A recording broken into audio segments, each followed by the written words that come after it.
સ્વાધ્યાય 10.1 ધોરણ 8 પ્રશ્ન નંબર 1 કિંમત શોધો. એટલે આપણને શું કહેવામાં આવ્યું છે? કિંમત શોધો. તો ચાલો પ્રશ્ન નંબર 1 નો પહેલો દાખલો 3 નો ઋણ 2 ઘાત હતો. કેટલો છે? ઋણ 2 ઘાત છે 3 નો. તો એટલે 3 નો ઋણ 2 ઘાત છે એટલે જ્યારે પણ ઋણ ચિહ્ન હોય ત્યારે આ ઋણ ચિહ્ન દૂર કરવા માટે આપણે એને 1 ના છેદમાં લખવાનું. ક્યાં લખવાનું? 1 ના છેદમાં 3 નો કેટલો ઘાત? 2 ઘાત. જ્યારે પણ આપણે ઋણ ચિહ્ન દૂર કરવું હોય તો આપણે શું કરવાનું? એને છેદમાં લખવાનું છે, 1 ના છેદમાં. હવે જુઓ, 1 ના છેદમાં 3 કેટલી વાર દેખાય છે તમને? 3 કેટલી વાર દેખાય છે? બોલો. હા બોલો. કેટલી વાર? 1 વાર દેખાય છે. 3 નો કેટલો ઘાત છે? 2. એટલે 3 કેટલી વાર લખવાના? 2 વાર. એટલે 3 ગુણ્યા 3. તો આપણને 1 ના છેદમાં 9. 3 3 વાર 9 થાય ને?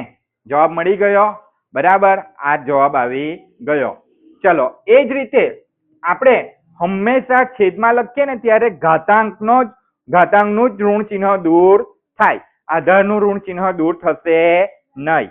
જોજો, ઘાતાંક કોણ છે? એટલે ઋણ 2 છે ને? આનું જ ચિહ્ન આપણે દૂર કરવાનું. હંમેશા ઘાતાંકનું ઋણ ચિહ્ન દૂર કરવા માટે આપણે એને 1 ના છેદમાં મૂકીએ. માટે 1 ના છેદમાં ઋણ 4 નો, જો ઋણ 4 બેઠા જ આવ્યા છે તો ઋણ 4 નો કેટલો ઘાત? 2 ઘાત.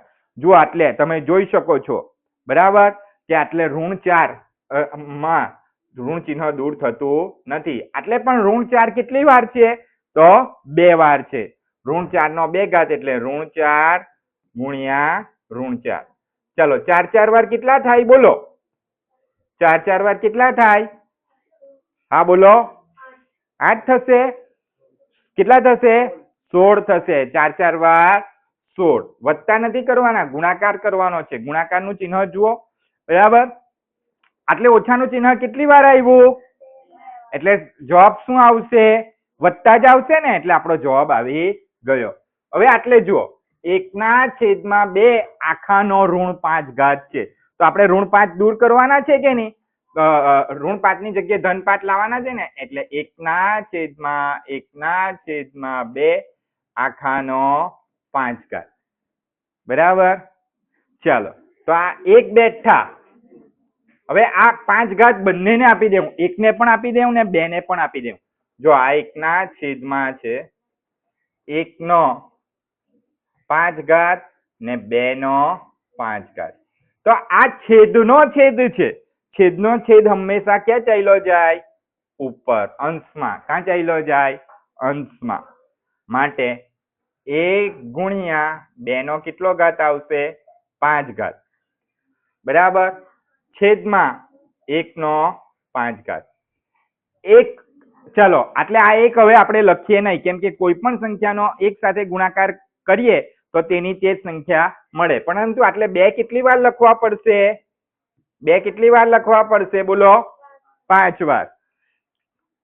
એટલે 3 4 ને 5. છેદમાં 1 પણ કેટલી વાર લખવો પડશે? 5 વાર. 1 નો 5 ઘાત છે ને? માટે તો તમે જોઈ શકો છો 2 2 વાર 4, 4 2 વાર 8, 8 2 વાર 16, 16 2 વાર 32. કેટલા થાય? 32. તો આપણો જવાબ આવી ગયો 32. હવે 1 ને તો ગમે એટલી વાર ગુણે, એક વાર 1 વાર 1 વાર 1 જ આવવાનો છે એટલે આપણે 1 ની લખીએ તો ચાલે.